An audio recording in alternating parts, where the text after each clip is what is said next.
Let's go ahead and get started. As I said last weekend, I was in Dubai, and I was really impressed. You know, the studio had a yoga,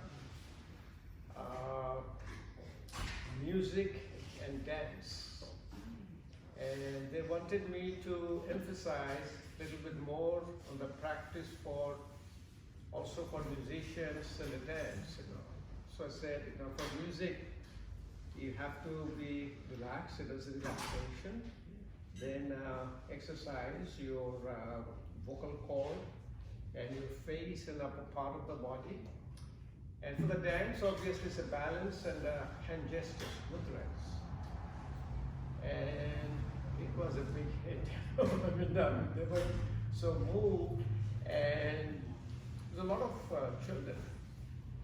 And they got all excited, and suddenly they all started doing a headstand, you know. So I said one after another, so I was counting, and I was helping them to do the headstand. It's very nice. One thing I find out over there is that they have a very high incidence of respiratory disorders. You know. Maybe it's a dry climate, dusty. So they were asking me to do a session on respiratory disorder. So, but I didn't have much time. So I thought, since we're here, we talk about therapeutic yoga. Let's talk about respiratory disorder, and then usual thing we do, put in the social media, it goes everywhere in the world. So they can click and they can see. Okay, so the first for a respiratory disorder, especially everywhere, in this country, everywhere in the world, the first thing is your asthma. You know. And also before asthma, if we take the respiratory disorder, it starts from our oral hygiene, you know, from the my friend dentist always will talk about. And for all the allergies rejuvenated,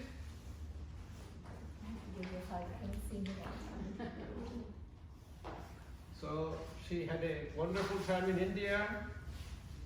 She had such a good time that she decided over there. My next trip is in November 2020. That's right, yeah. Then next trip is April 2021. Right. That's what Vijay did, you know. You guys know Vijay? So he went there in April. He asked me, you know, the first time I connected with him in April.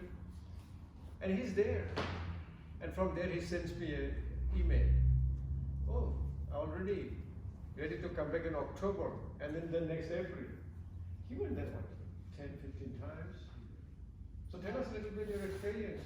How was in India? Oh, India was fantastic. It really, what we want to do is take your experience that you're having here and just expand it. So we did a lot of immersion in the culture. We also did the Ayurveda and the Panchakarma. We had 8 of us that went. And so we learned a lot more about simple eating and about doing the detoxification program that we do. We did it for 10 days.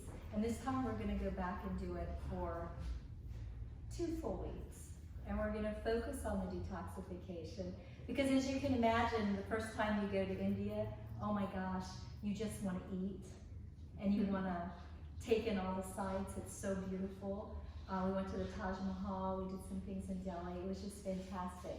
So people were a little distracted because they knew we were going to do some sightseeing, so they were really focused on how can I play, but how can I relax? Because part of detoxifying isn't just eating better and getting all these wonderful oil massages and steaming, but it's also how do I detoxify the mind? And I do that by settling it down. But if I'm thinking about the next time I'm going to go out, when can I go eat or when can I go shopping? So the next time we're going to focus more on doing the Panchakarma, if anybody's interested. And then next year in 2021, we're going to do the Kumbh Mela event there. And that's a much more spiritual journey. So we'll participate in that, and you can find out more about that soon. And we'll do a little traveling then. And then we're also going to Machu Picchu, spiritual trip in June. So there's a festival going on, so if anybody's been wanting to go to Peru, there's some pretty neat things happening there. But anyhow, I don't want to commandeer Doc's class. You know, the first detoxification of the mind happened to all of them was called shopping. Shopping in India detoxified their mind. She said next time she's going to carry a bigger suitcase. Speaking of which, we bought some beautiful things back from India to be able to sell them, to help support what we're doing here and the next journey. Beautiful malas, gemstones, beautiful pashmina scarves, some yoga mats and stuff. So we're going to have a little, our own little taste of India, not to steal the actual copyright of Taste of India, but just we're going to have a full immersion here where we're going to put together some slideshow and some video of what it looked like, have some Indian food and some masala chai, and sell some of these things and do some talks on the equinox, March 21st, so that's next in a month. So we hope you all will come back and just have this Indian version on that Saturday. Come to class and then stick around. So, thank you. Thank you. So coming back, the respiratory problem, which starts here first, is the allergens. You know, all the polluted air we've been breathing. So a first requirement for a yogic lifestyle is you're using the neti pot to washing your nose. And to me, I always tell people, it's not that you do it when you have a flu or when you have a runny nose or you have another problem. It's your daily life. You know, it's like brushing your teeth. You wash your face, wash your hair, wash everything in your face. But the most important organ, when you are breathing, the air is going, oxygen is going, carbon dioxide is coming, the prana is flowing, that needs to be washed. I personally do every single day, doesn't matter where I am. I'm in the train, I'm in the plane, I don't miss it. You know, if I brush my teeth, I do my neti pot, you know. And next is obviously oral hygiene and the tongue. You know, very interesting is we are Western trained physician. We do not give that much of emphasis on tongue, but yoga has a tremendous emphasis on the tongue. When you do the tongue scraping, you know, gently you remove all the coating and also slowly you massage the tongue. And what it does, essentially, it makes the tongue more healthy, and when the tongue contracts, it pushes tongue in the forward. And if the tongue is not healthy, tongue really falls back during sleep, and is the root cause of your sleep apnea. Sleep apnea is one of the worst respiratory condition we ever had. And sleep apnea is the true cause for truncal obesity, diabetes, hypertension, heart disease. So sleep apnea needs to be really, taken care of from the respiratory issue. For dental, we have seen that any kind of your gum infection is connected to heart disease, also now the respiratory disease, you know. And you will see very interesting that we call it a finger. We have some changes. It's called clubbing of the finger. You will see people, end of the finger is little bit of looks like more puffy, more swollen. Medical term is called clubbing. It comes from the respiratory issue. It's very interesting that your heart and lung has also have systemic connection, as you said, on the body. So the gum, obviously, keep your gum clean. I think the most important health for the teeth and the gum is the flossing. You know, if you floss, especially flossing before you go to bed, because on the whole days of all the food particles are in between the gum, and if it stays overnight, that's a cultured media for the bacteria. And from the yogic standpoint, it's very interesting phenomena we do. We massage the gum. So after brushing teeth, generally yogis do, they take a little bit of oil and they massage the gum. It's very, and really massaging the root of the teeth. And it helps a lot of teeth hygiene. People have heard that they have a developing maybe pain, started with the beginning of your maybe a root infection or root abscess, He said, when I'm massaging it, I can feel, there's something is coming out from there. And that means probably a drainage or discharge they've been testing. It's a very good phenomenon. So for the primarily what we see in this all over the world is asthma. What is asthma? Is a maybe allergic manifestation, but the tightness of the channels called bronchioles. And the basic phenomena is that they can breathe in very easily, they cannot breathe out. The problem is breathing out. And that's what we teach in the yoga, how to do the breathing out and longer. Next one is very common, it's called COPD. We call it a chronic obstructive pulmonary disease. And very interesting is COPD is also the same phenomenon. Lung is like a balloon, it has some alveoli, and then one side is the air and one side is your blood vessel. So the exchange takes place. The oxygen you breathe in goes into the blood, and the blood carries the carbon dioxide, the end product comes to the alveoli, and then it comes out.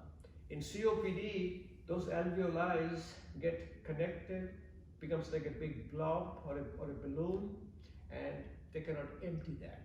So it is a very retained carbon dioxide. Same phenomenon. Other thing we are seeing more and more, very interesting. All the flu, even this present called coronavirus, I don't know how much you know by now, it affects your lung primarily, and they have now found a CT scan. If you do a CT scan of your lung, they find it out. There is a specific changes in the lung in coronavirus. That instead of when the blood work and other tests are not properly accurate, they can be CT scan make a diagnosis in coronavirus. Yeah, it looks like it's coming from the outside to the lung and not coming from the inside, or it's not affecting the bronchiole and the alveoli, it's coming from the outside. Somehow. There's some distinct features in a Yeah. CT scan to make a diagnosis. But one is the outcome of flu and coronavirus is called your pulmonary fibrosis. What pulmonary fibrosis is the lung become like a scar tissue. So there is not enough exchange of oxygen. And for that, I think primarily is a bellows, Vastrika pranayama, and then the Kapalbhati pranayama. And finally, what we have noticed throughout the whole day, the one nostril is more open than the other. We really get alternate nostril breathing throughout the whole day, even if you don't try, so the alternate nostril breathing. But first, the biggest problem with people with respiratory problem, even asthma, COPD, they cannot breathe. And if you tell them to breathe, they become more anxious. And when they get more anxious, they start having more and more spasm. So we really tell them not to do any breathing exercises, but start with the relaxation of the primarily the upper part and respiratory muscles. When they're properly relaxed, then they will be able to do a little bit more better breathing. And obviously, finally, we end up with a little meditation relaxation. So let's start the practice we do. If you're able to sit down properly, if you can sit down on the ground is good. But my friend Escobar is sitting in a chair and he's doing very well. Go all the way to the back, keep your spine straight, If you can sit down, you can put your feet under your knees, cross in the middle, keep your spine straight. Once you keep your spine straight, a relaxation sets in. Because the muscles in the back keep my spine completely straight. So if I keep myself spine straight, I get relaxation for my back muscles. Very important phenomenon. If you cannot sit properly, this is a beautifully sit down on a little bit of a cushion or folded blanket that keeps your spine straight. Next to your hands, very important hands. Hands needs to be relaxed. Or called hand mudra. My mind is connected with my hand. We talk with our hands. So if you touch your index finger and thumb, this is called your meditation mudra, Jnana mudra, Dhyana mudra. You can gently put over both of your knees. And then to really remove all the tightness in your body and mind, we call our five senses. I hear, I see, I smell, I taste, I touch. Close your eyes. The moment you close your eyes, you bring a tremendous amount of relaxation in your body and mind. Now visualize your breath. Lung is like a balloon. It has a 4-liter capacity. We only breathe 500 cc. Breathe out first. Take a deep breath in. Breathe out longer than breathing in.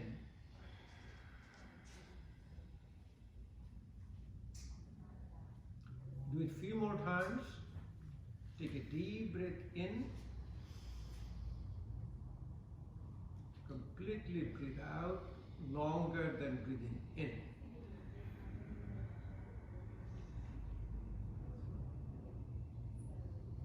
Let's do a couple of more times.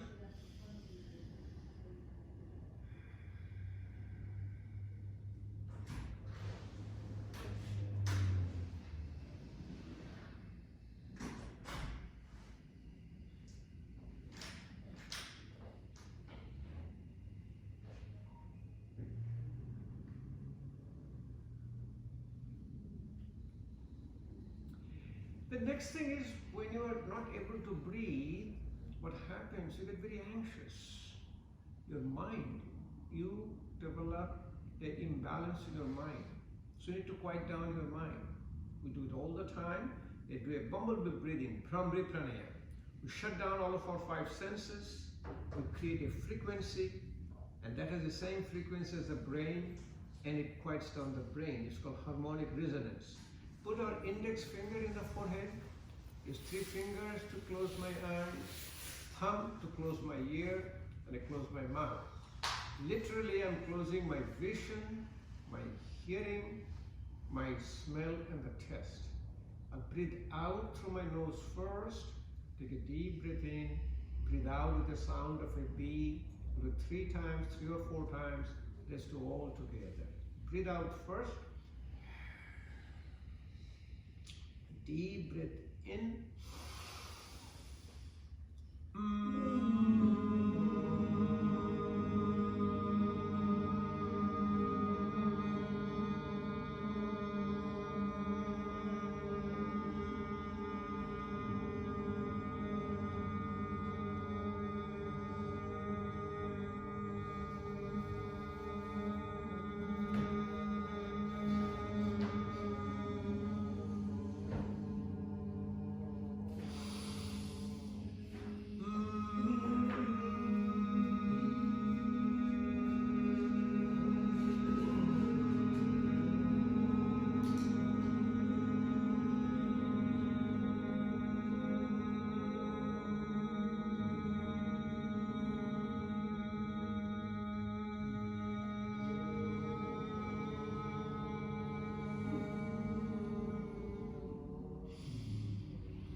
Slowly take both the hands, keep rubbing it.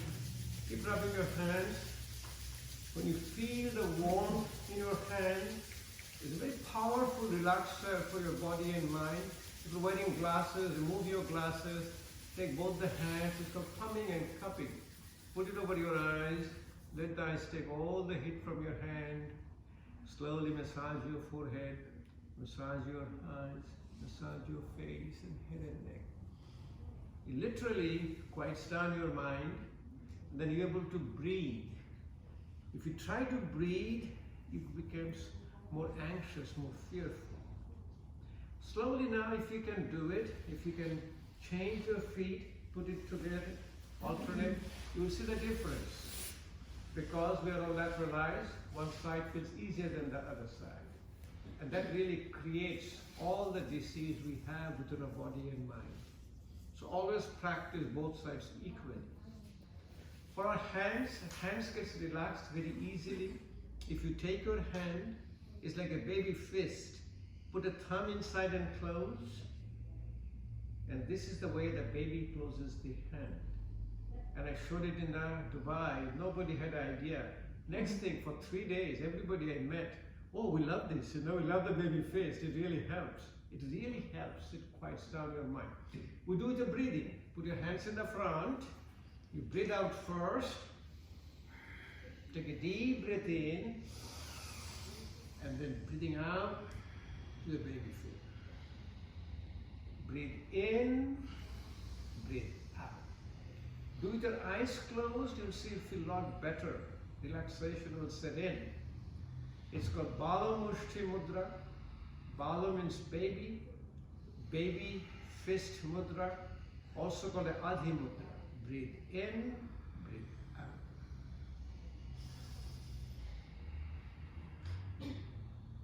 Wrist gets relaxed. Breathe in, breathe out. Breathe in, breathe out.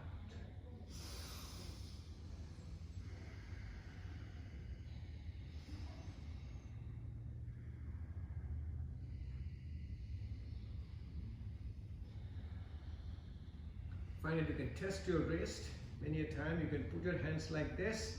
Remember, you always listen to your body.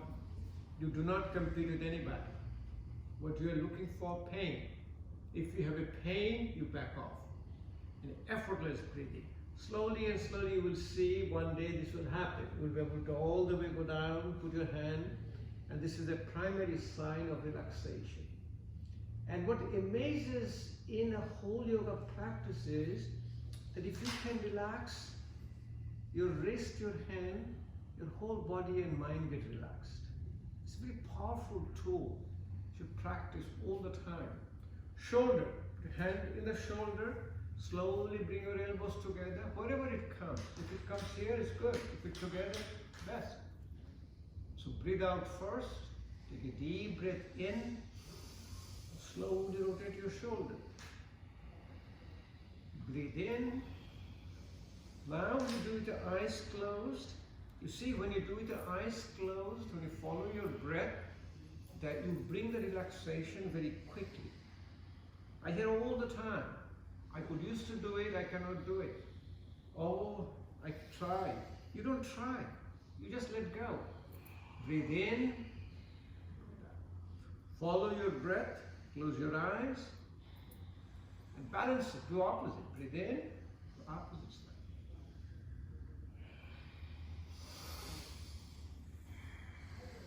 I practice every single day at home. And this is a really yoga practice. It's not that able to put your body completely twisted in a pretzel. That will all come to you. We can do any yoga asanas because we are relaxed our body. Next, if you can progress a little bit more, you can take your heel to the back, your foot on the top, and literally your knees fall down. So remember one thing, you don't push. Suppose it is here. What you do, let it be here. Close your eyes to the breathing. This thing will happen. And you don't have to do it. Remember, a therapeutic yoga practice is called, the Sanskrit word, Sthiram Sukham Asanam. Stillness. I'm happy and I'm in this posture. So, again, try more relaxation. Use your hand like a baby fist. Put it there. We relax our neck. So powerful yogic practice. The 4 steps. By the time you can relax your neck, your back gets relaxed. Your hip joint gets relaxed. Your knee gets relaxed. Blood vessel gets relaxed. Your blood pressure comes down. So the center, first breathe out first. Take a deep breath in and slowly drop your neck to the back. And breathe out, slowly come in the front. And listen to your body signal. Pain. If you have a pain, you back off. And effortless breathing. Effortless breathing is you can talk, you can even sing. Do it a few more times and do it your own breathing cycle. Close your eyes and breathe in Put your neck in the back, breathe out, slowly put in the front.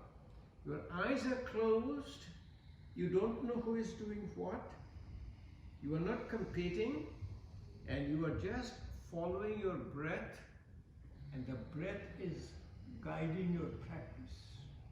The moment you do it, in a short time, the whole relaxation will set in and you'll be able to breathe better. You can always test yourself after this. You'll be able to breathe about 3 or 4 times more than what you are breathing normally at a baseline level. Second posture, breathe out first in the middle, take a deep breath in, slowly drop your neck to the one side. And in the same breathing cycle, you come back in the middle. Breathe in the middle, drop your neck to the opposite side. Always follow your breath. The same breathing, come back in the middle. Never hold your breath and let the breath guide your whole practice. Slowly and slowly you will see your inhalation times get more and more, exhalation times also get more and more. Because the muscles of respiration are trainable. Third posture. Breathe out first, breathe in the middle. Look all the way to the back without turning your shoulder. And the same breathing cycle, come back in the middle. Breathe in the middle. Look all the way to the back with the other side. I have experienced myself when I have a little bit of a back pain. Sometimes this is called piriformis syndrome, like you get a one-pointed pain in the back, what they call a piriformis muscle is. And you are doing the neck relaxation, you can feel that your back muscles are getting relaxed. Your piriformis muscle is relaxed. It's amazing practice. I always do with my following my breath, and I always do with my eyes closed. Nothing bothers me at all. Finally, drop your head down, breathe out first. Always remember, in any yogic practice, you breathe out first. Take a deep breath in. Slowly turn your neck to the left, to the back, to the right, and in the front. Breathe in the middle, breathe out. Do with your eyes closed, coordinate with your breathing. You will develop a profound state of relaxation.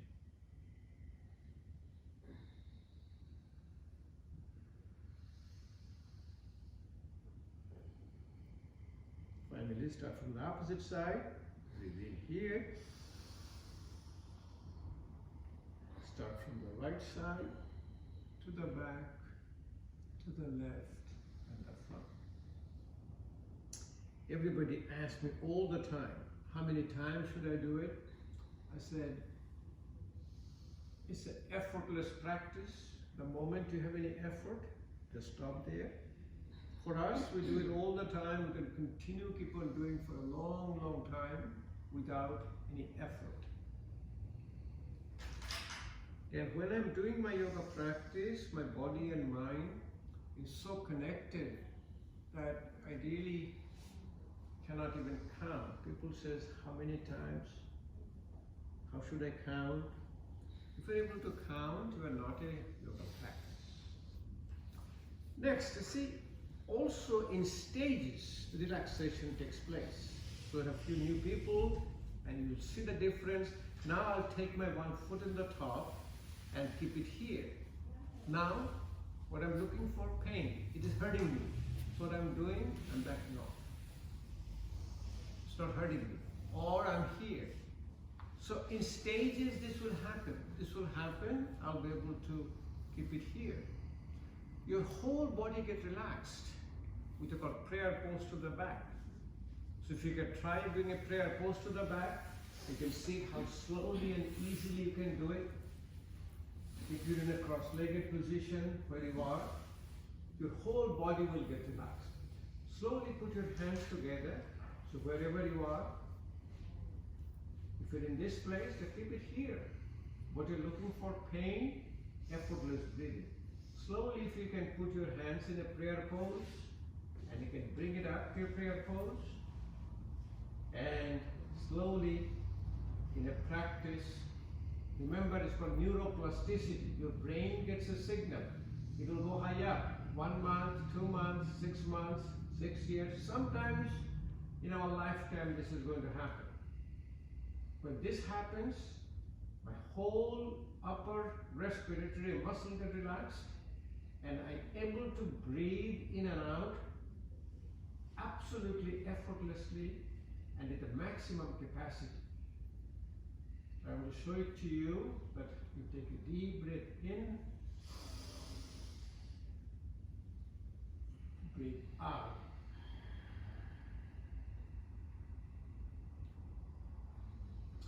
You can do count of 2 in, count of 4 out, count of 4 in, count of 8 out, count of 6 in, count of 12 out, and slowly we'll see. We can do easily count of 10 in, count of 20 out. The way to do it, breathe out first. Take a deep breath in. Completely empty your lung. Then take a deep breath in.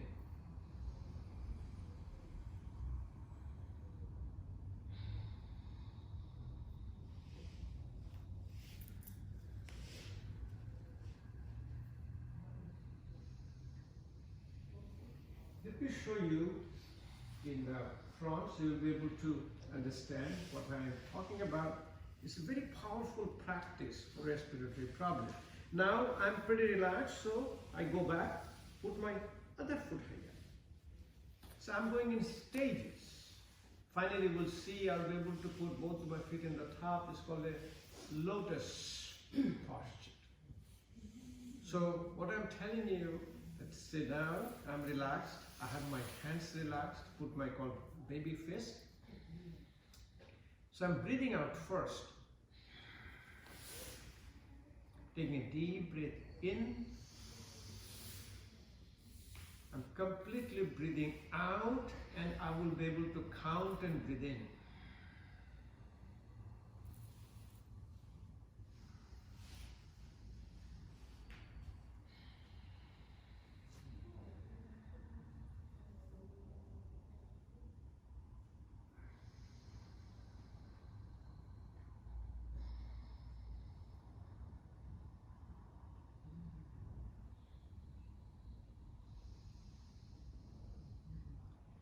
I took a count of 10 in, count of 20 out.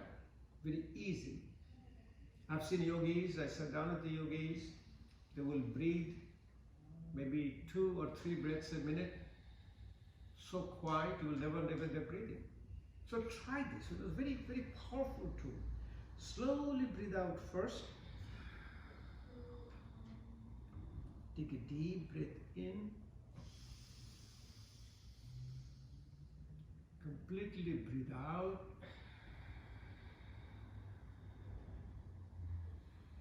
And you breathe in and keep counting. 1 and a 2 and a 3 and a 4 and a 5 and a 6, the 7, the 8. Whatever you can do. Then you breathe out. Try to breathe out twice the breathing in.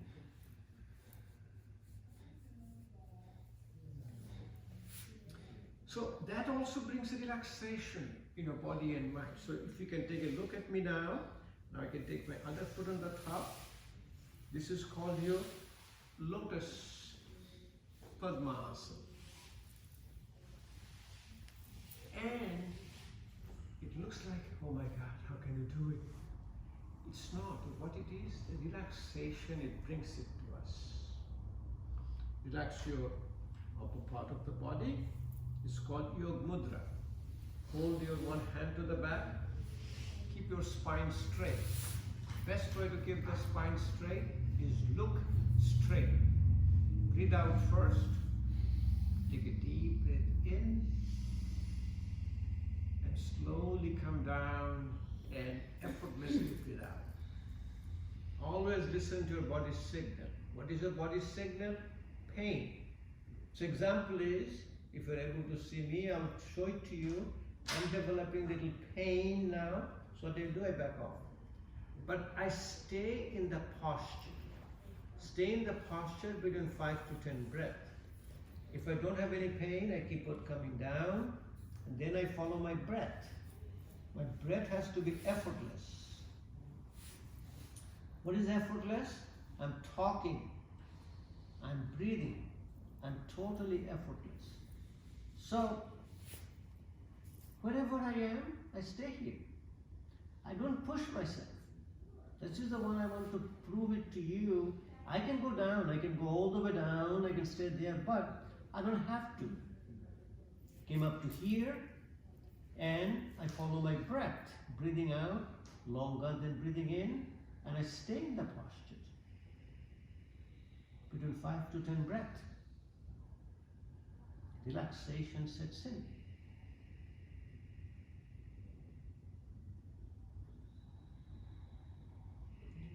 Slowly you come up. You know, very profound experience we all have. To get you in the lower part of the body, relax the lower part of the body. Slowly bring both the feet in the front. And always keep your spine straight. The best way to keep your spine straight is that put your hands on the side and your spine will be straight. So how to relax your feet? Separate your toes. Breathe in, breathe out. If you keep separating your toes, your feet get relaxed. Your pressure gets distributed. And the market is full of it. You know, it's a spacer. When you do the pedicure, you put the pacer, same thing. So they put the name called yoga toes. Now I see up yoga socks. So wearing a nice yoga sock. Look at her socks, you know, that every finger is coming out. That's yoga socks. Then Mary has the yoga sandals. Not today. Not today. You know what the yoga sandal is? There's a spacer in between each. The yoga shoes, vibrating shoes. The same concept, separating the toes. Relaxation of the ankle, breathe in, breathe out. When you relax your ankle, it gets better and better. Breathe in, breathe out.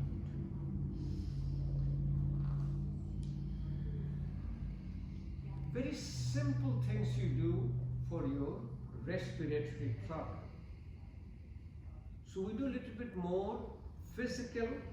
Say if we do the yoga therapy for spinal health, like for your slip disc, for your spinal stenosis. Breathe in, slowly breathe out. We'll do all the, like say, back bendings on the mat.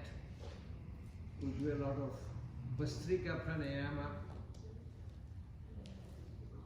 Breathe in, all very nice way of doing it, relaxation. This is very nice. This is a, we call windshield wiper. Relax your both the legs. Very nice. Beautiful relaxation you can sit in. You can always relax your toes, take your feet in the top. Instead of all the fancy yoga socks and yoga shoes, take your hands. Take your fingers, put it in between. So initially it was so tight, oh my God, I cannot put it in. But now it goes in and out. Slowly rotate your ankle. And most of the people say, oh, this is a very simple thing, but you have no idea. This has a profound effect in your body and mind. I think this is better than even your headstand and shoulder stand in practice, if you do this. Then you can do the knee and hips relaxation. Very nice. Knee is the site of fear, hip is the site of emotion. Slowly bring your knee high up. Is the baby going high up? So you breathe in, breathe out, slowly let the baby go down. How far it goes? See here? Let it be here. But with the practice you will see it will go all the way go down. Okay, now it is here. If you push it down, what will happen? Boom, it will come back higher. It is not going to go down. It will only go down when the relaxation sets in. With your breathing. Breathe out first. Take a deep breath in. Slowly let it go. And this is the thing most of our patients don't understand. I have a respiratory problem. Why should I relax my knees and hips? When your knees and hips are relaxed, your tightness of the bronchioles will go away. You breathe better. I go for a pulmonary function test. I beat the machine because of all the calibration of the machine on my parameters. Probably I blow up twice more than what the parameters are. So balance it to the opposite side. Very nice way of bringing the relaxation. If you balance both the sides, relaxation sets in. Finger again. Why? I'm right-handed, right-footed. Every time I want to do something with my left hand or left foot, my body tightens up. Balance, very important thing there is a physical balance. Once you have a physical balance, mental balance will slowly come in. Spiritual balance will set in.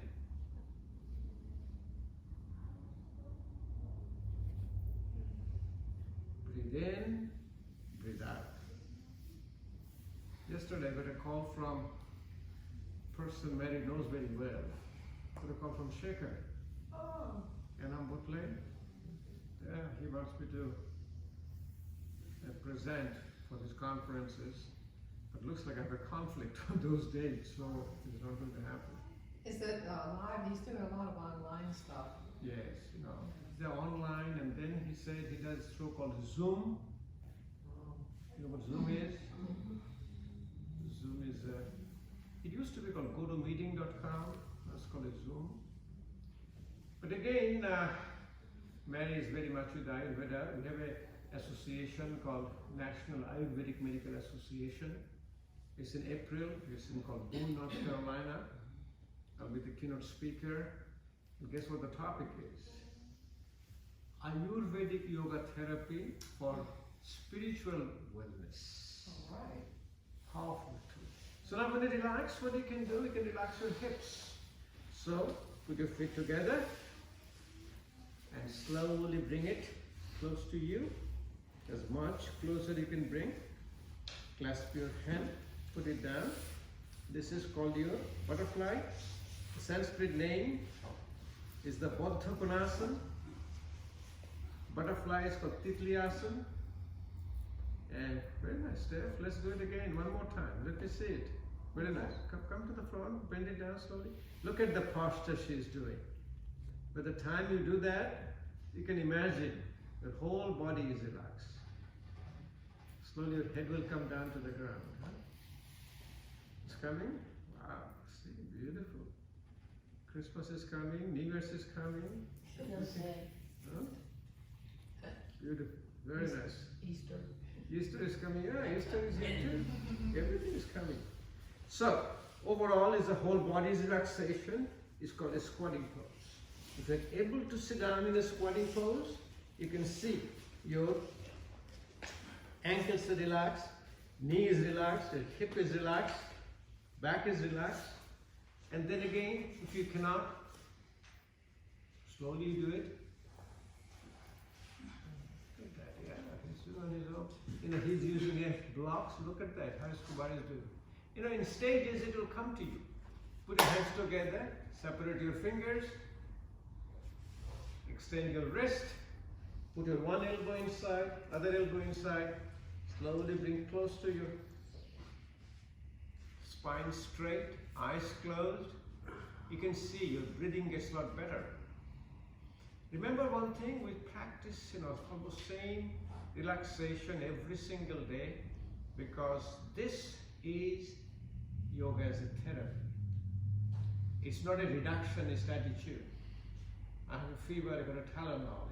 I have your asthma, I practice breathing out longer than breathing in. Able to get up without a support is very powerful yogic tool. By the time you can do it, almost halfway yogi and yogini, practice it daily, It's the simplest way. Put it down and get up easily. Going against the grain of your habit is yoga. Whatever I'm doing, if I keep on doing it, I hurt myself. So I'm comfortable standing like this. If I can stand, with my feet together. Keeping your spine straight aids your relaxation and better breathing. So think about your ear, your shoulder, your hips and the ankle in the same line. Slowly you can put your hands high up and just simply close your eyes and breathe. Breathe out longer than breathing in.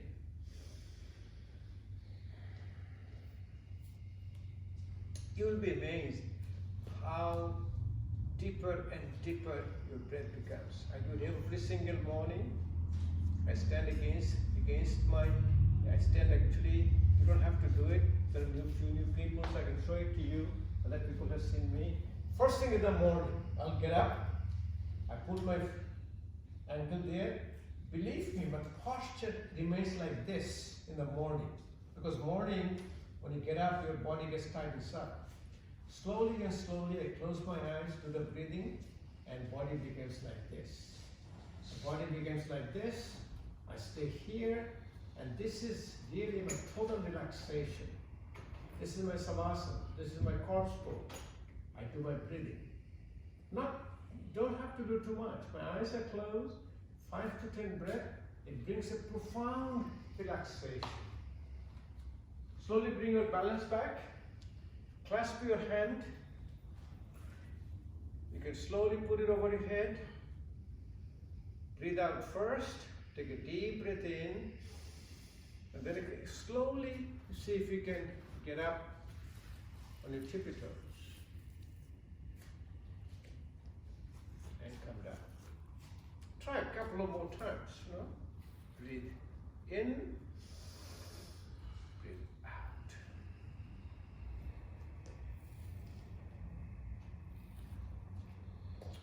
Focus at one point, you'll be able to do it better. Then you can do your same thing on the top. Breathe out, breathe in, go to one side slowly. And breathe out. Slowly come back in the middle. Breathe in the middle, slowly go back to the other side. Another way to do it, very nice way to hold, if you can hold your one arm, hold the other arm, and if you can bring it to the top of your head and just almost like a lock yourself. It is very nice for people with vata, because vata really wants to move around. Breathe out first, take a deep breath in, and slowly put it on one side.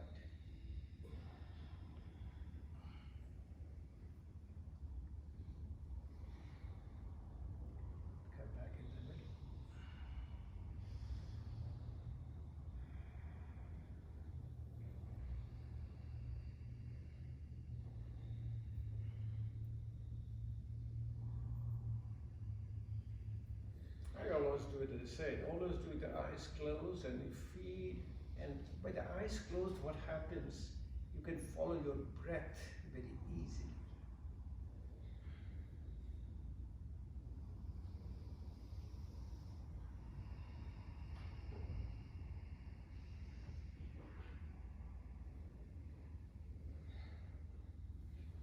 Another important practice to bring your all the relaxation back in is able to do the balancing poses. If you do the balancing poses, you can put your feet there.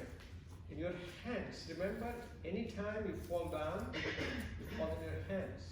So if you take the function of your hands, like you can do a prayer pose, or you can hold the arm. Hold your left arm with your right hand. Take your other hand to hold the other arm. If you cannot that go far, if you're here, that's good. But hold somewhere. And now practice your non-dominant foot. Because I'm right-footed, right-handed. See if I can stand on my left foot. Always practicing non-dominant side. And keep counting. 10 seconds feels like 10 years, huh? It's a very nice way of bringing the balance back. And finally, if you can close your eyes and do it, almost become impossible initially, but if you can do it, the longer and longer you do, better and better your balance is. To the opposite hand now. Now I'm holding my right arm.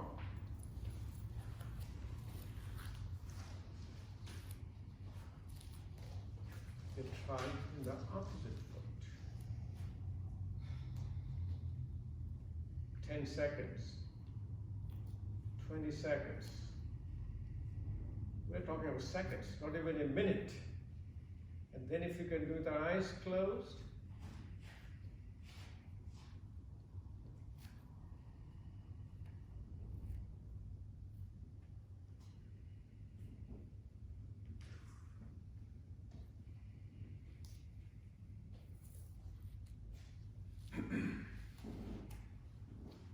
most important respiratory function is able to remove all the air you have within your chest.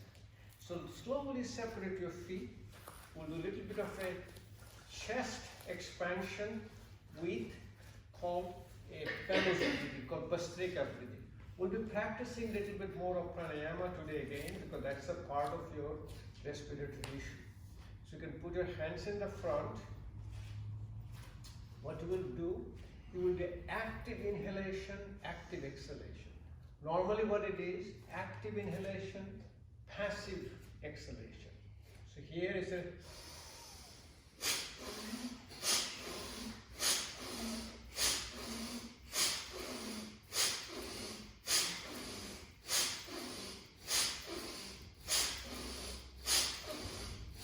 keep doing it, keep doing it. Deep breath in and deep breath out. You do it, I do a lady part, you do some drainage, it's entirely normal.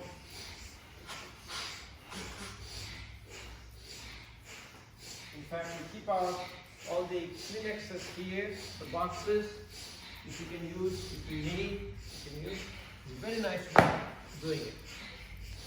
Another way of doing it is that if you do from the side, if you put your hands on the side, remember one thing, by doing this, you improve the function of your shoulder, function of your upper part. It's very fine. Like here.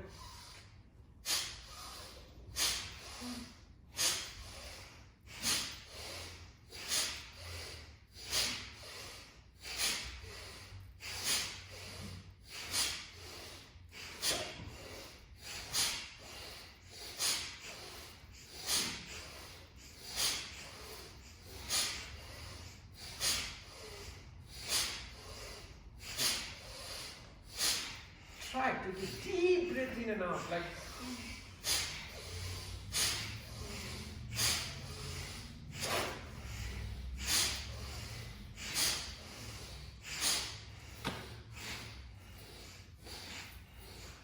daily practice. Do it every single day and see. Another very, very powerful tool is when the breathing gets better, you'll be amazed what else gets better. You know what else will get better? Your blood sugar will come down. Your heart rate will come down, your blood pressure will come down. Because the exhalation is called parasympathetic and inhalation is sympathetic. So when you create a parasympathetic mode, and stress is nothing but sympathetic overdrive. You're correcting all the stress. Twisting your body's lower part of the body very simply and gently. It's a powerful tool. Put your hands in the front. It's called west rotation, called Kati Chakra Asana. Breathe out first.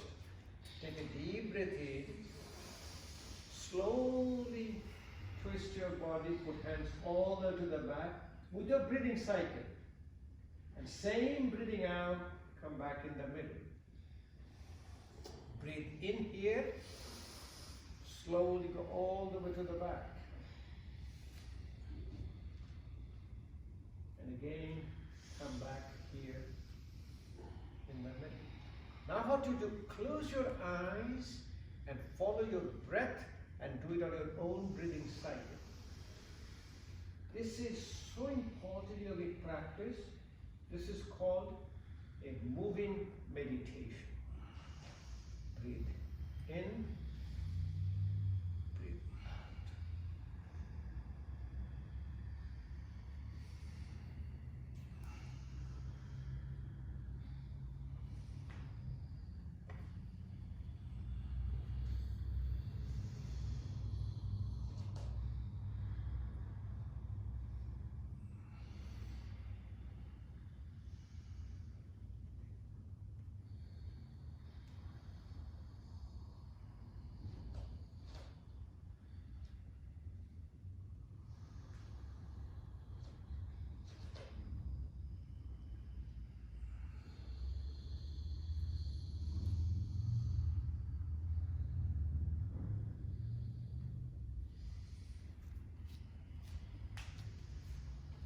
Another powerful tool for improve the whole cardiac and respiratory function is able to put your heart below your head.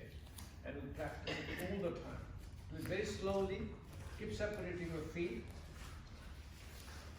Keep separating your feet as much as you can. And then don't do anything. Let your body do the movement. Put your hands on your support. This is called supported forward bend. Support your bend and slowly drop your body down. See how far you can come down. What you're looking for, pain and effortless breathing. What is effortless breathing? Again, you can sing, you can talk. For us, you can go all the way down because we've been practicing for a long time. And our head comes all the way down into the ground. We're comfortable. I'm talking. I'm breathing. I'm totally effortless.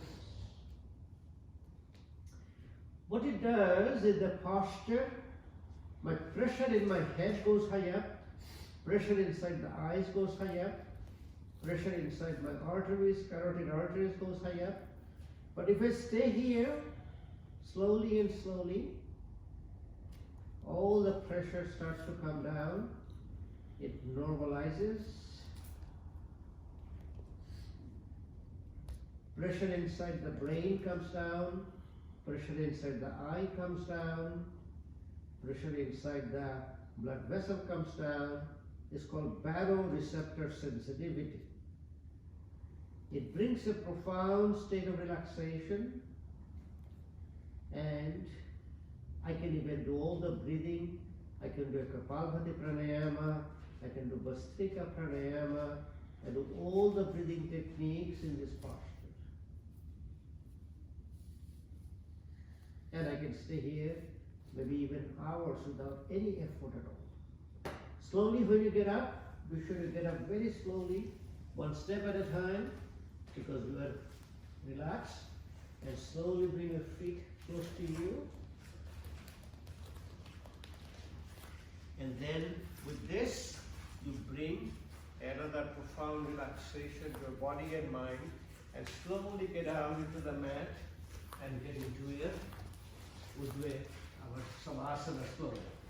And I'll show you through relaxation, which you will feel very comfortable. On the mat, separate your feet at the width of your mat. That is the first. Put your hands next to your body, palm facing high up.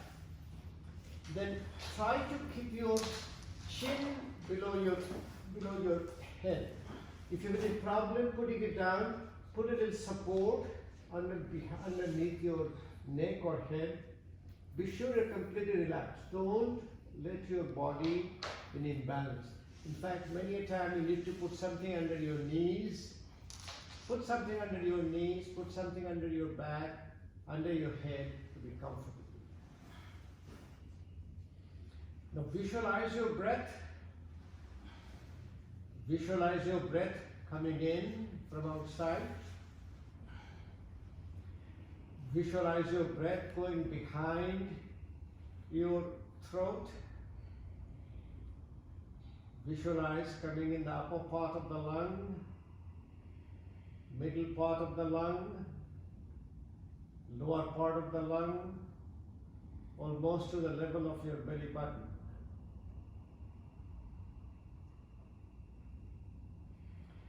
Visualize the breath is coming out, lower part of the lung, middle part of the lung, upper part of the lung, and coming out through your nose. Always breathe in and out through your nose. Do not breathe through your mouth. Mouth is for to eat and to talk. Again, visualize breath is coming through your nose. The nose is like your personal air conditioner. If outside air is warm, the nose cools it down.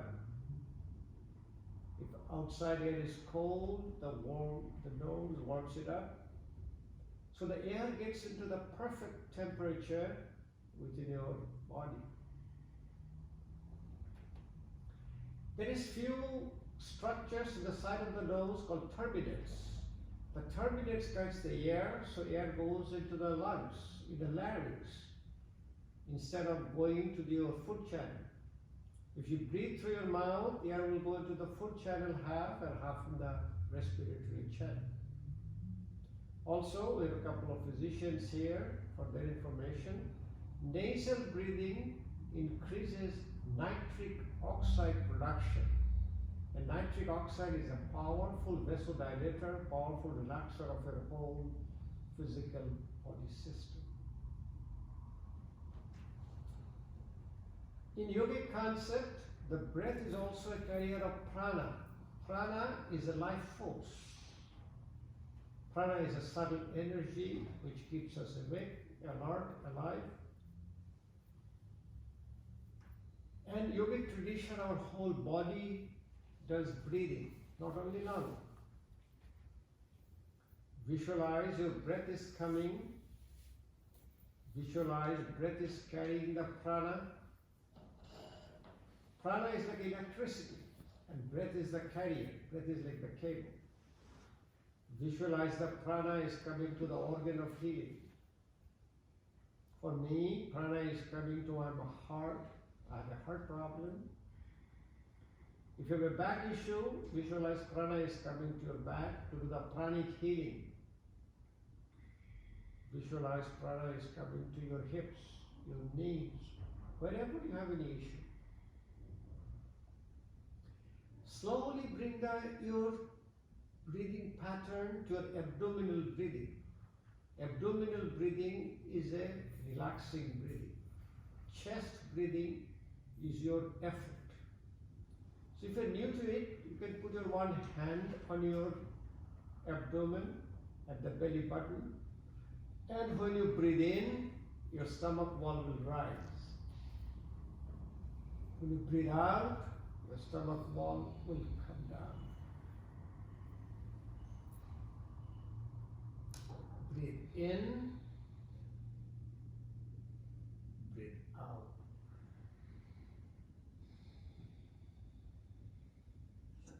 Breathe in, breathe out. This is like a baby breathing. If you see the baby, that's what the baby breathes. Abdominal breathing is a parasympathetic activation. It's a relaxation. Let's do a few times. Let's do 8-10 times abdominal breathing, and you feel the profound relaxation.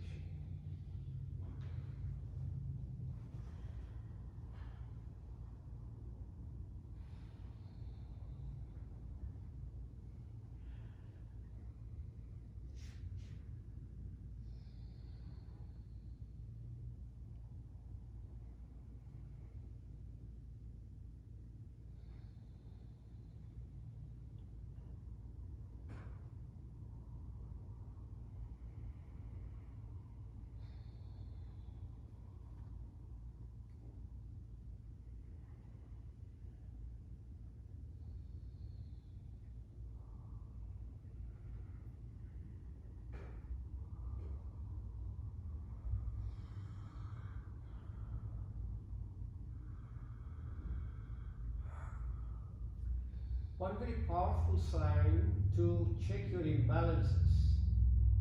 This is called umbilical centering. If your belly button is to be centered, very easy, you can, at home, you can measure it, take a string, measure from belly button to your nipple line. Very easy for the men. It should be equal on both sides. You would see sometimes some women have a 1 inch, 2 inch difference. For women, you can go to from the belly button to your medial part of your clavicle, like your collarbone, at the inner side of the collarbone, and this will also be equal.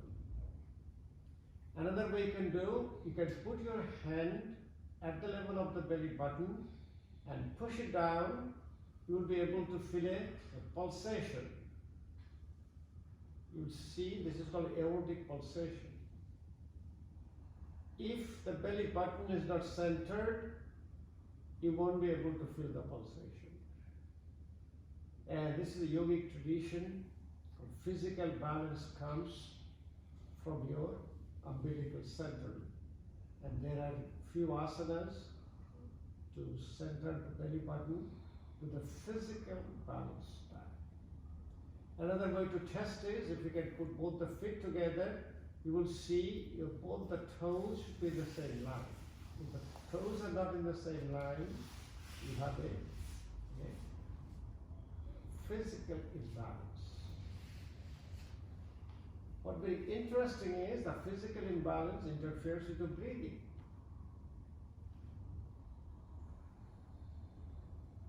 So we'll do those practices some other day. But to bring relaxation, I'll show you another relaxation technique. Slowly turn yourself and come back on your face down. This is a wonderful relaxation. This is to bring the balance back. So if you put your face down, put your one hand and the top on the other hand, put your face and turn your head on one side. For me, I'm turning my head towards my left side.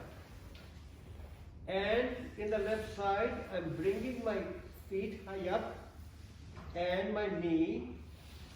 And if you can watch me anytime, if you can see it, I'm putting in my right angle to my hip joint, right angle, my knee joint, and I'm in a profound level of relaxation. It is such a powerful relaxer that yogis calls it a Shakti asana. Shakti means strength. In yoga, it's not how strong your muscles are. In yoga, how relaxed those muscles and ligaments and the joints that you can perform better breathing, better function. I stay in this way for a long, long time. feel a profound relaxation sets in. My breathing gets better. I do the same thing on the opposite side. Now I'm turning my head to my right side. I bring my right hip to a right angle, and then my right knee also at a right angle position.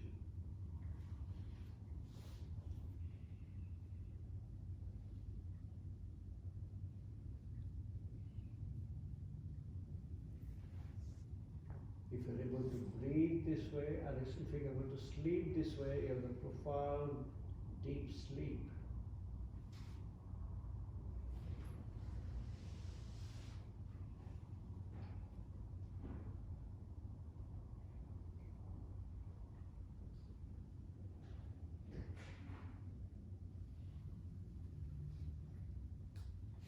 Slowly turn your body on one side. And if you want to get up, you get up slowly, like bend your knees, like your fetal position. Take your both the hands, put your head here, and relax a little bit. And then you can slowly get up and sit down for a profound state of relaxation. And I've been trying for a long time, and I'm very comfortable. I've seen the yogis, how the yogis sleep. You don't have to do it, just take a look. I want to show you how the yogis sleep. Yogis generally sleep on the left side, and they use their hand, this, and put the feet, other hand on this side, close their eyes, and they're sleeping. Initially, your hand, this hand, generally will fall in sleep or get a little numb, but slowly and slowly it will overcome. And this is a very nice way to sleep. I have been doing it, and again, I have learned this from yogic practice. So now we'll do a little pranayama practice, and pranayama is a very powerful practice. Let me do one thing. Since I have the chair here, let me sit down in the chair. The reason is, a pranayama practice needs your spine straight.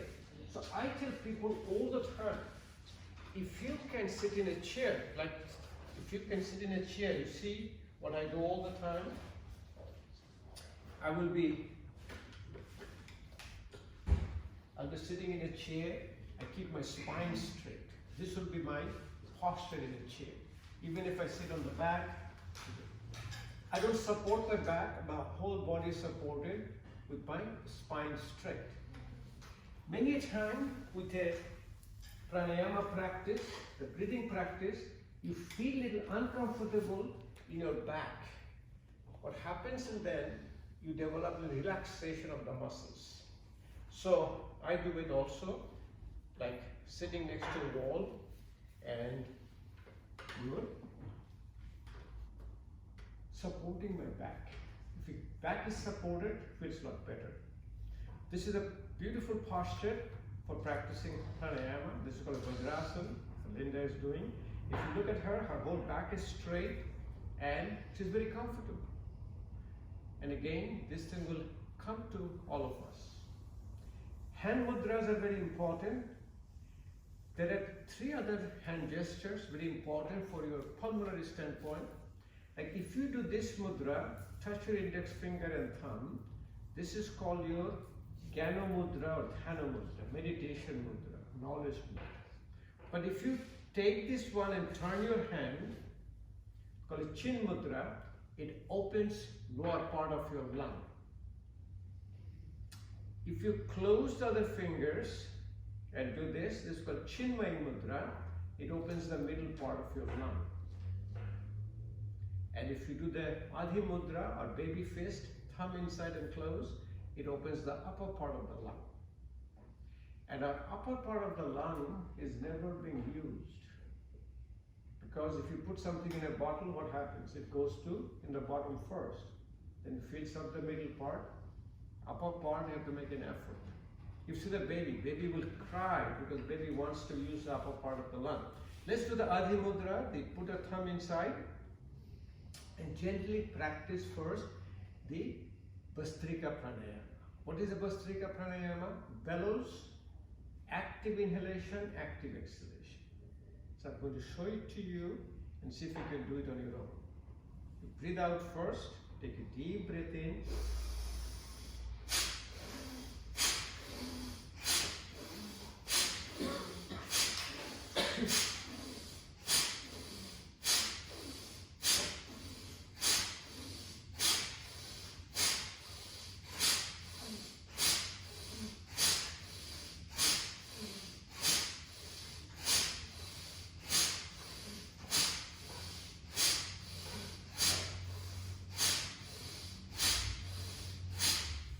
How long you do it? You do it until you have any effort. You don't have any effort, keep doing it. You will have a profound hyper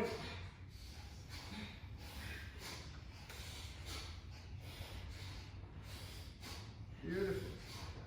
The hyperventilation syndrome. Hyperventilation syndrome is you are washing away all the carbon dioxide. You feel little circumoral numbness, you feel some carpoperospasm, which is entirely normal. You might feel some, pins and needles. So you can do it very gently in stages. You can slowly raise your hand high up. You take a deep breath, breathe out first, take a deep breath in, and slowly pull it down initially. You'll do in stages. Breathe in,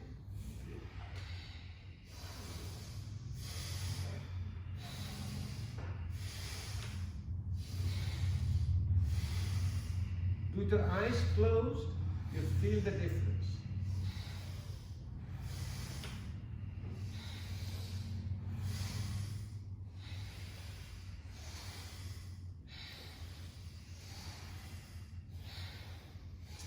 Then slowly bring the speed up a little bit. So you are comfortable, like your arms are like very comfortable, like going high up like this, coming down like this. Huh? Now do a little bit of a faster, like this.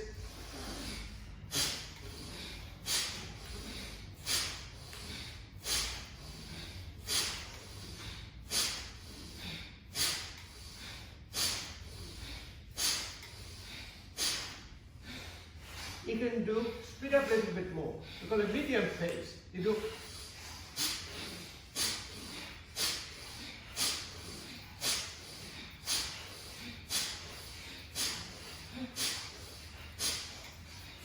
You can do a lot faster, very rapid pace.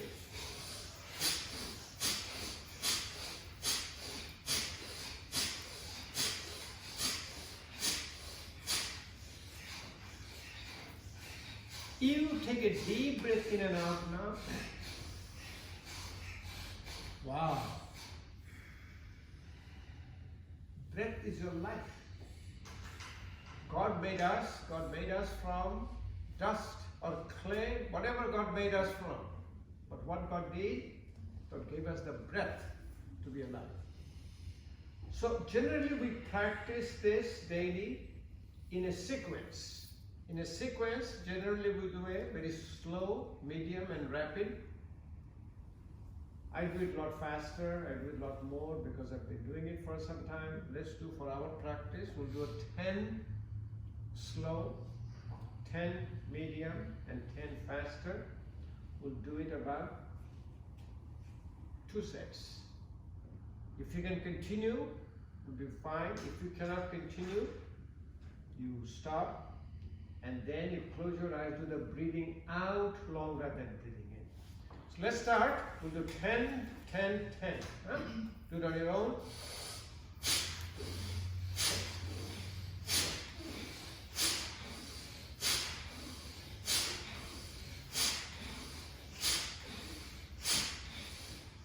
Medium.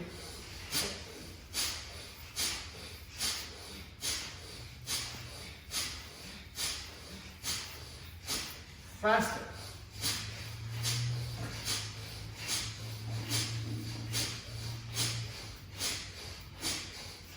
Slow.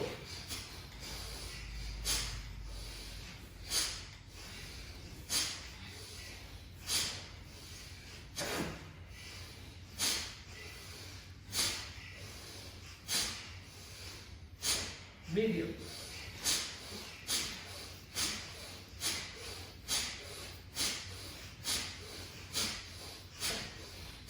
Faster.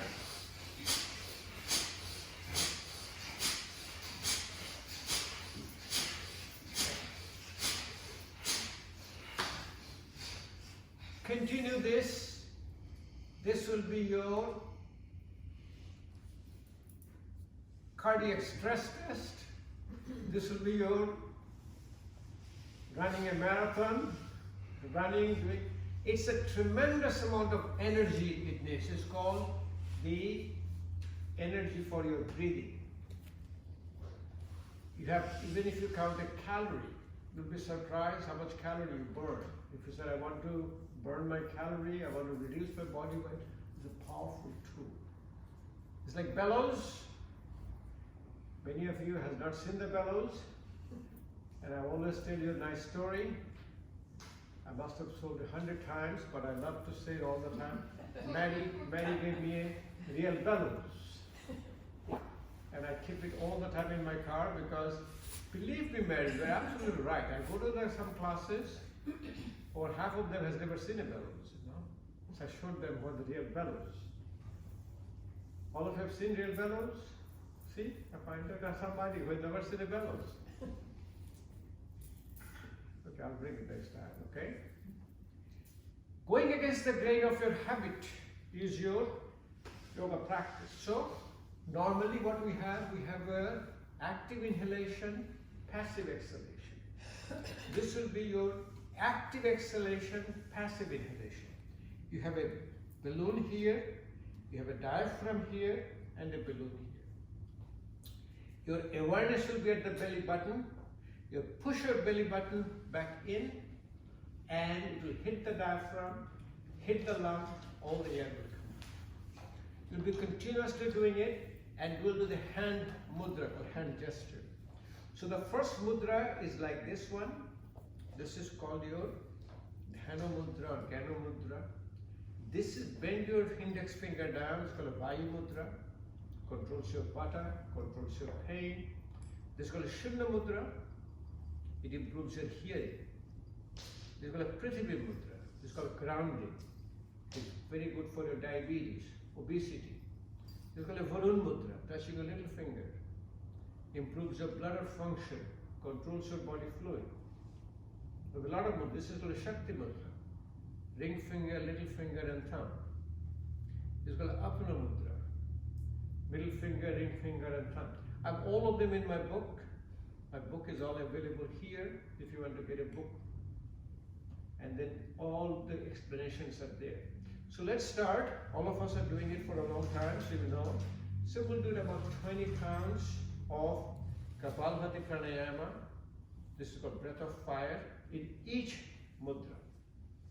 Spine straight, eyes closed.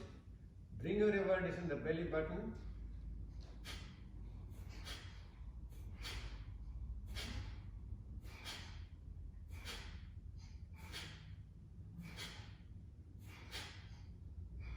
And keep on doing it. Let me tell you the benefit of this. Keep doing it.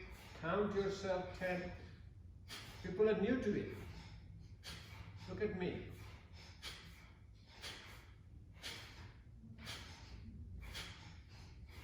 Use the next mudra, Vayu mudra. I'm not breathing. I have no connection with my breath. My only awareness is here. Why?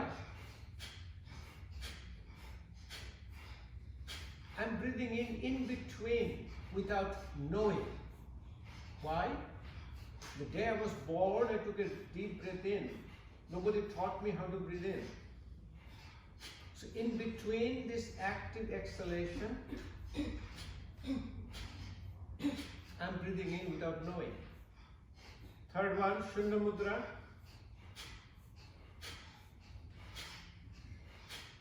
It also massages all the internal organs. Massages my liver, massages my stomach, massages my spleen, massages my pancreas, massages my colon. For women, it massages your uterus, your tubes, ovaries, massaging your prostate, massaging all the pelvic organ. Start with the next one, Shunya Mudra. In yogic tradition it says when you massage your organ function gets better.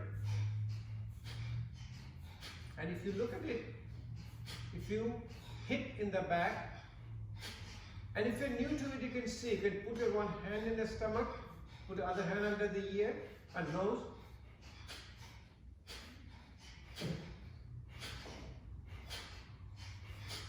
All air comes out. Air comes out because it massages your lung. It pushes your lung from the bottom. Change your finger, Varun Mudra. In between the lung is the heart. So massaging also the heart, gentle massaging of your heart. When your heart stops, you do an external CPR, cardiopulmonary resuscitation. What you do in CPR? Literally massage the heart. Touch your little finger, ring finger and thumb called Shakti Mudra.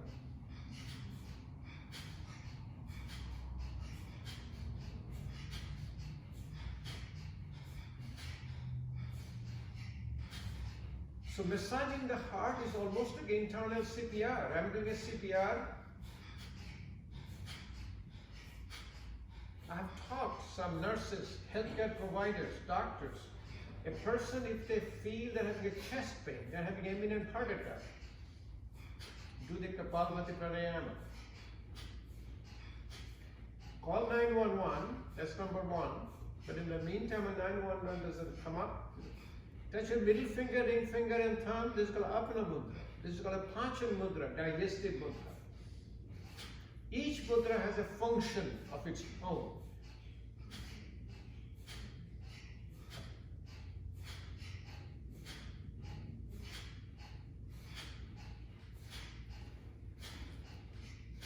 Not too fast, not too fast, very gently, 1 per second.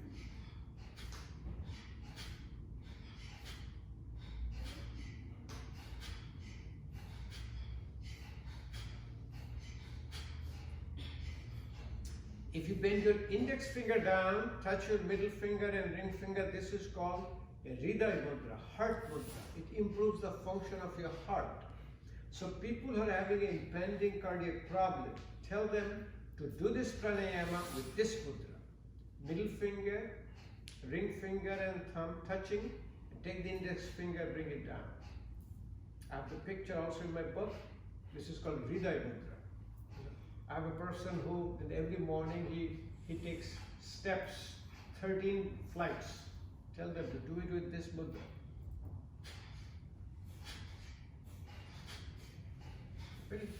In yogic, there is also some cleansing techniques called kriyas. In a cleansing technique, you will do the same Kapalabhati Pranayama, you will do it a lot faster. So if you see me one time, if you can do it, but that is not the pranayama, that is called kriyas. Same thing you can do also Bhastrika very fast. So the way you will be doing it, sorry, it is a Bhastrika. The Kapalabhati will be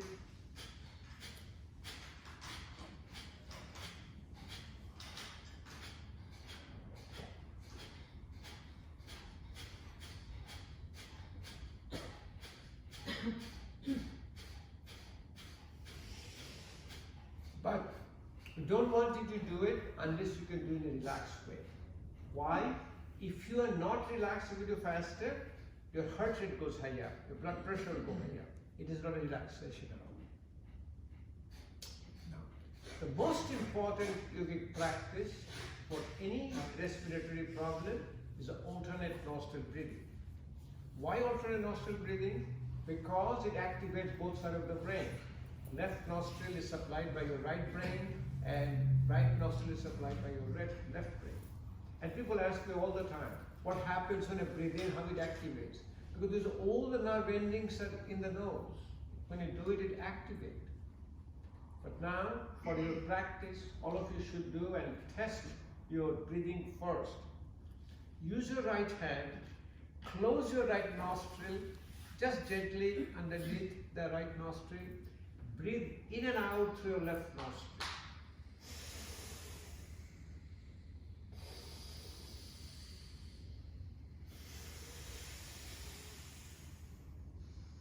Deep breath in and deep breath out through your left nostril.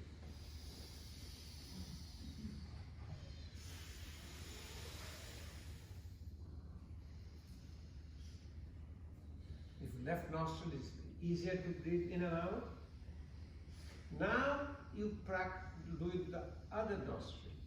You know, I always use the right hand, but if you're comfortable with the other hand, it's okay with me. But the other hand, you close your left nostril underneath. Breathe in and out through right nostril.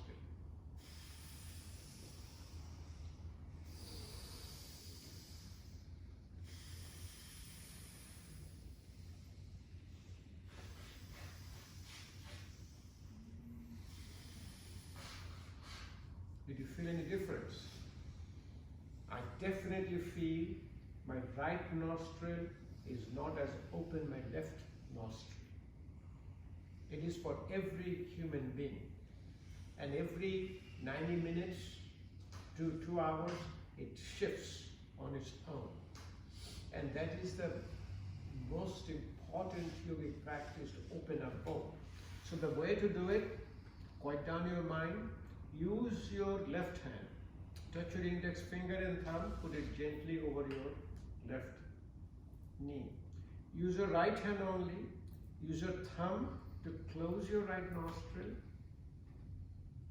and use your index finger and middle finger, put it in between your third eye, in between your eyebrows, close your eyes, bring the awareness over there. Now you do alternate nostril breathing. Your left nostril is open, so breathe out through your left nostril and breathe in through your left nostril. Slowly drop your ring finger and little finger, close your left nostril and open your right nostril and breathe out through your right nostril.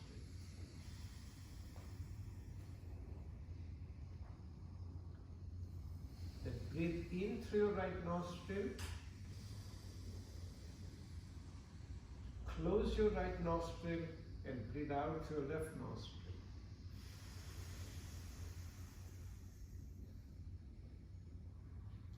Now keep doing alternate nostril breathing. Breathe in through one nostril, close that one and breathe out through the other one. Let's continue, do it about 15-20 times, you'll see the difference. This hand sometimes really causes a little bit of discomfort. Many a time I put it over a little bit of a stool to support. If not, if I don't have it, I use my left hand. If you open your eyes and take a look one time, what I'm doing, I'm just supporting with my left hand the right elbow. Again, I bring my concentration back to in between my two eyebrows. I continue my alternate nostril breathing.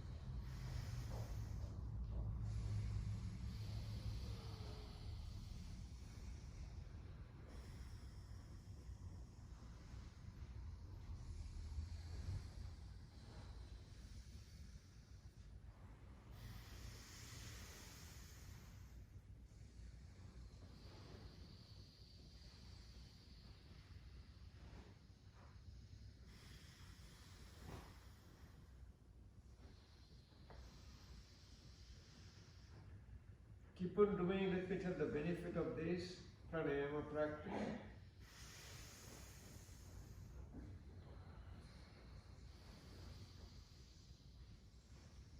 Left nostril is controlled by your right brain. The right brain is intuitive. Right brain is female. Right brain is cooling.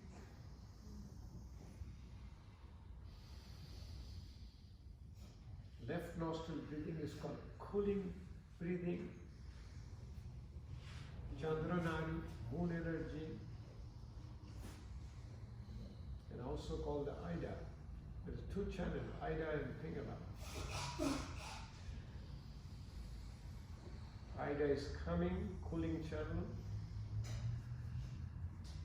Right nostril is controlled by the left brain. Left brain is analytical.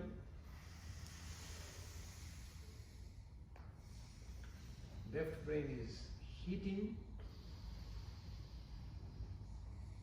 Left brain is brain. Right nostril breathing is called heating. Suranari, sun energy, Pingala. When both the nostril opens up completely, it opens up your central channel. It's called Sushumnanadi. That connects your body and mind, and you start developing healing of your body and mind all together. This is the must, every single day practice. These three basic pranayama. Vastrika, Kapalbhati, and Anulom Vilom pranayama, alternate nostril breathing. Daily 1 hour of practice, 25 minutes of asanas, posture, 25 minutes of pranayama, breathing exercise, 10 minutes of meditation. Initially you do as much as your effortless breathing will allow. Then you progress to Vastrika bellows about 3 to 5 minutes. Kapalbhati pranayama between 5 to 10 minutes. Alternate nostril breathing between 5 to 10 minutes. This will bring connection to your body and mind. When your body and mind is connected, you will be able to access your subtle body. Subtle body is your mental body. And you will be able to do alternate nostril breathing without closing your nostril. That will be your fundamental practice of yoga. So if you look at me, what I'm saying, when my eyes are closed, I can easily access any part of my body. Like I can touch the tip of my nose, I can touch the head. With my left hand, I'm touching my right knee, I'm touching my right great toe, I'm touching my left shoulder, but my eyes are closed. Because with my eyes closed, I have a clear access to my subtle body. Subtle body is the body of your mind. I'm home. My eyes are closed here, my body is here. I clearly see my home. I'm opening the door, I'm in my foyer, I'm getting into my living room, I'm taking the steps, I'm going to my bedroom. So, let's do one thing. Let's touch your both the index finger and thumb, put it over your knees, close your eyes. Bring your concentration on your breath. Visualize you are breathing out through your left nostril. Visualize you are breathing through the left nostril in. Visualize you are breathing out through the right nostril.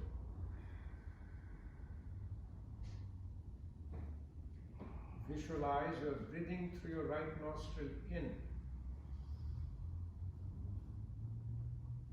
Visualize you are breathing out through the left nostril. I can clearly see myself. The air is going through my left nostril, coming out through the right nostril. Let's continue a few times.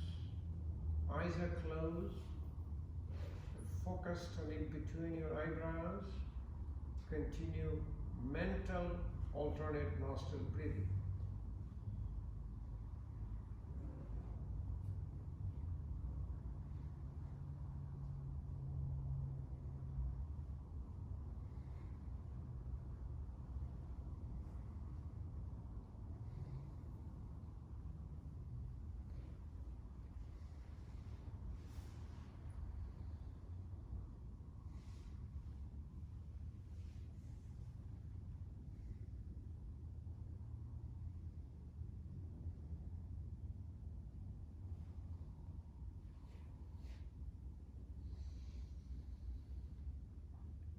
This is basically a meditative pranayama. Meditation comes to you. You don't ask for meditation. You prepare your physical body, prepare your breath, and meditation will come to you. We did the bumblebee breathing called Bhramari Pranayama at the beginning. That is also quieting down your mind. But you need to exercise your vocal cord, exercise your larynx. So very gently, in a relaxed way, you constrict the larynx, you breathe in and out, and slowly you start breathing in. It's called Ujjayi Pranayama. Ujjayi means victorious. The way to do it slowly, you breathe out first, take a deep breath in, breathe out completely.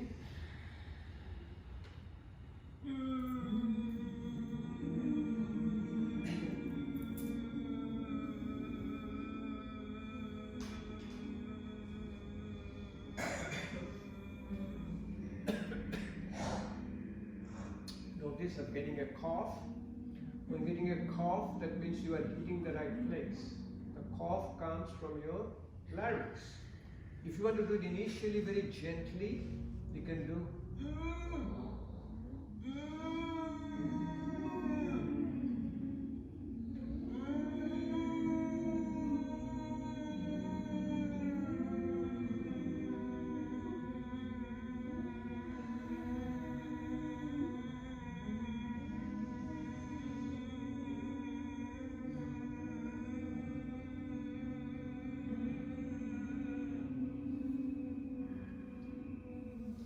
by the time you do it, you improve your pulmonary function. Why? Because the muscles of respiration, the muscles which your exercises your respiration, these are called skeletal muscles.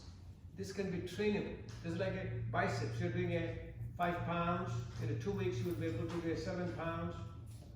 4 weeks, you'll be able to do 10 pounds. You can do same thing. You can do your breathing. We can do the breathing as long as you want, completely effortlessly. That is the therapy for your respiratory problem. But biggest issue of respiratory problem is anxiety and imbalance of your mind. And remember, one thing is called your Panchakosha model, 5 layers. Physical body, any imbalance in the physical body shows up in your breath. So if somebody is sitting in front of you having a stress, you know they're breathing, very rapid, shallow breathing. People who are relaxed, they are very deep, relaxed breathing. So when your breath becomes imbalanced, like your asthma, COPD, what happened? You're anxious, you're tense, your mind gets imbalanced. When your mind gets imbalanced, then your rationality, judgment, that is the 4th layer, gets imbalanced. When that gets imbalanced, your bliss, Anandamaya Kosha, your bliss gets imbalanced. So cooling pranayama is very important pranayama.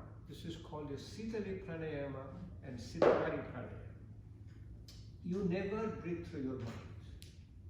Always breathe through your nose.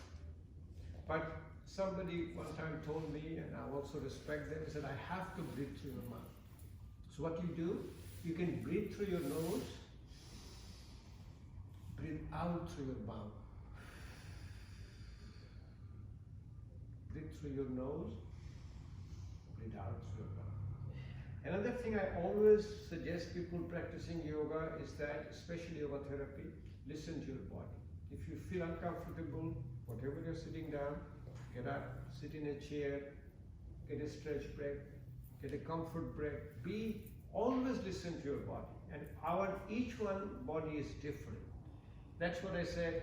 I don't need a break after an hour. You take your own break, You get up, stretch yourself, go to restroom on your own. Very important yogic practice. So, cooling pranayama go through your mouth to cool down your body and mind. So, Sitali is through your mouth with a rolled tongue. You bring your tongue, roll it, and breathe in. Close your mouth, breathe out through your nose.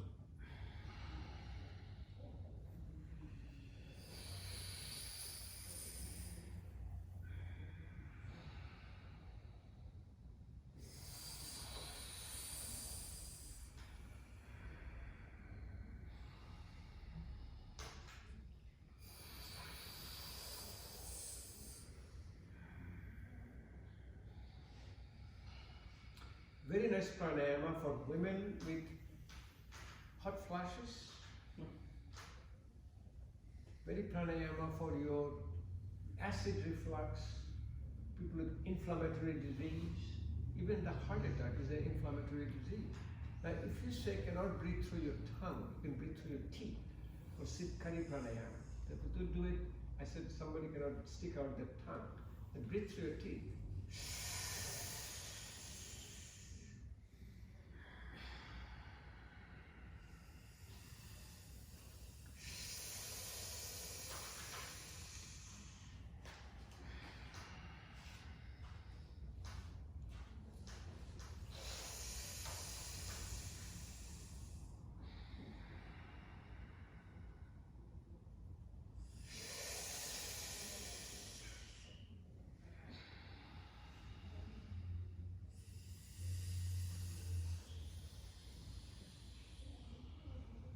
The meditation, the most powerful meditation is called the therapeutic meditation. Therapeutic meditation is called chakra awakening meditation. You practice it all the time at the end. And your fifth chakra, called the throat chakra, is connected to your respiratory system. Its function is communication. So for your respiratory problem, you do more for your throat chakra. Every chakra has a sound. Every chakra is in an imbalance. So what happened for the yogis, when they closed their eyes, they saw a color. If you if you keep your eyes closed for a while, you will see a color in front of your eyes. For them, the color was in the nature. The nature color they saw in the rainbow. 7 colors: violet, indigo, blue, green, yellow, orange, red. They assigned those colors along the line of the spine, and they call them chakra. And they're connected with our systems of the body, and they're also connected by imbalance that create the disease. So if you look at all the chakras, colors are over there. They're violet, indigo, blue, green, yellow, orange, red. Same significance. So violet is now on your Shastra chakra. Your indigo is your third eye chakra, Agna chakra. Blue is your throat chakra, connected to your respiratory system. This connects your nervous system, endocrine system, respiratory system. Green is your heart chakra, Anahata chakra, connected to cardiovascular system. Yellow is your solar plexus chakra, called Manipur chakra, connected to your gastrointestinal system. Orange is called your pelvic chakra, between belly button, root of the spine. It is orange in color, connected to your reproductive system. You meditate on that chakra. And finally, the root chakra, which is color is red, and it connects with the musculoskeletal system. So if you have a knee problem, hip problem, any of the musculoskeletal joint, you meditate on that chakra. All the chakras are in balance, and they get balanced with a vibration. And the vibrations are lam, vam, ram, yam, hum, sham, om. We'll be doing these sounds to the chakra meditation, and each chakra has a physical structure. Like root chakra has 4 petals, 4 sides. Orange has 6, yellow has 10, green has 12, blue has 16, indigo has 2, and your violet has about 1,000. So let's again keep your spine straight, touch your index finger and thumb, put it over your knees, and visualize root of your spine. It's a red wheel, has 4 petals connected to musculoskeletal system, and to balance the chakra, the sound is lam. So all do it together. So breathe out first. Take a deep breath in. Lam.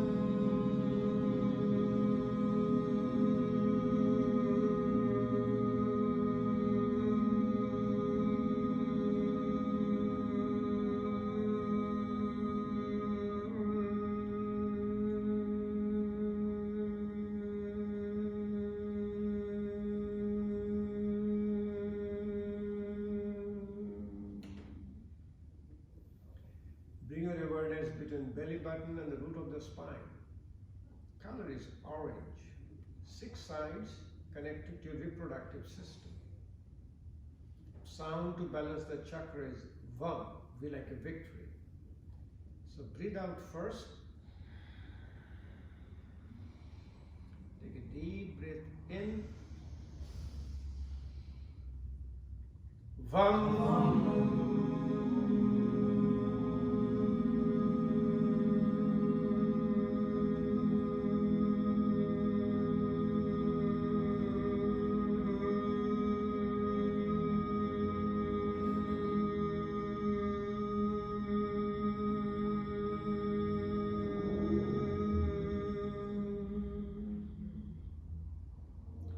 Bring your awareness to your belly button. Solar plexus chakra. Color is yellow. It has 10 petals or 10 sides connected to gastrointestinal system. So if you have a functional gastrointestinal disorder like irritable bowel syndrome, gastroesophageal reflux, you meditate on this chakra. Sound here is Ram, or like a Robert. So breathe out first. Deep breath in.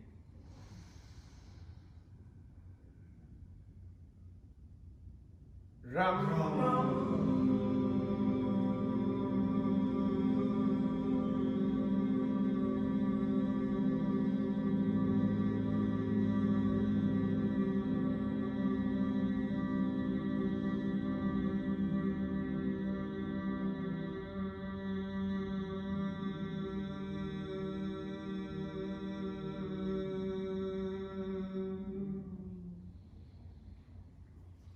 Bring your awareness to the heart chakra. Color is green. It is 12 petals connected to cardiovascular system. Sound to balance the chakra is Yam, white like a yellow. So breathe out first. Deep breath in. Yam. Yam.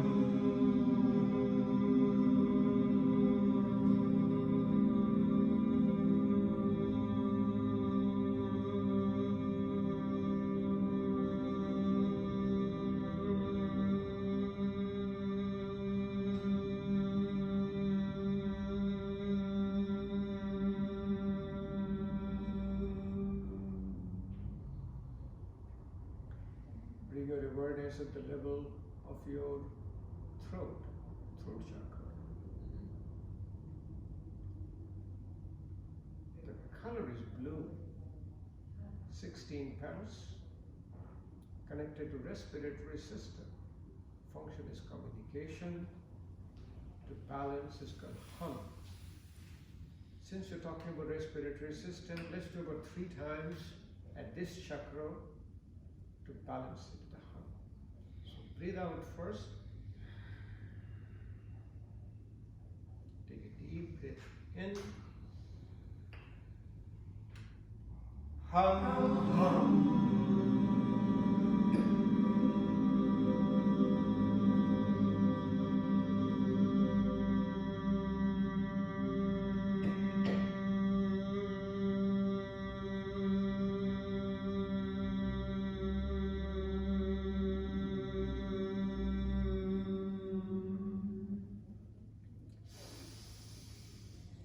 Hum, hum.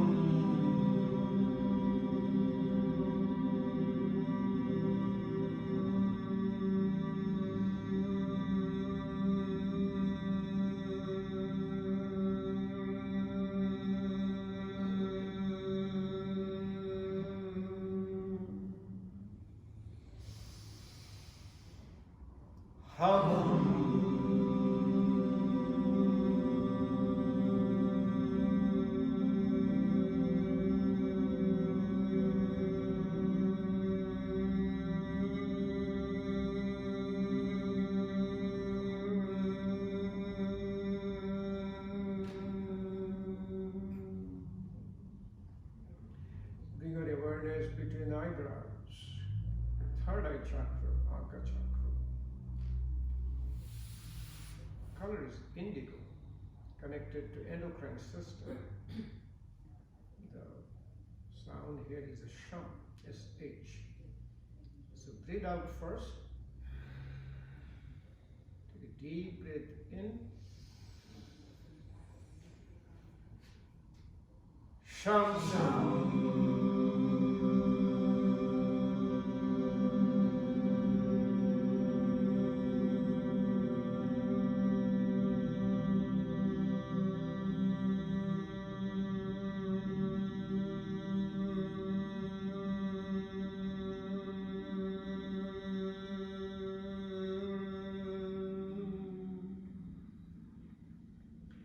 Bring your awareness to the crown chakra, Sahasra chakra.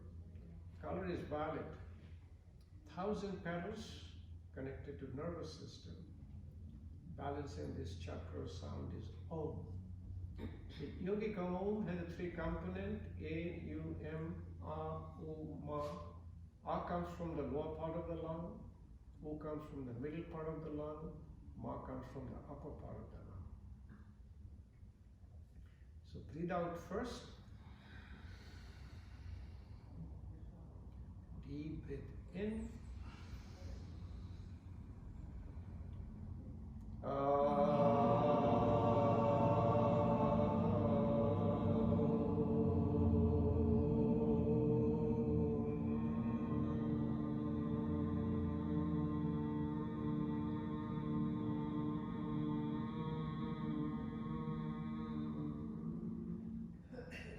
Slowly bring your hands in front, touch your little finger and thumb, separate your ring finger, middle finger and index finger. Padma Mudra, Lotus Mudra, it connects your body, mind and spirit. Slowly bring it close to your heart. Heart is the site of your soul. Heart and the mind is connected. And we always say, memorize by heart.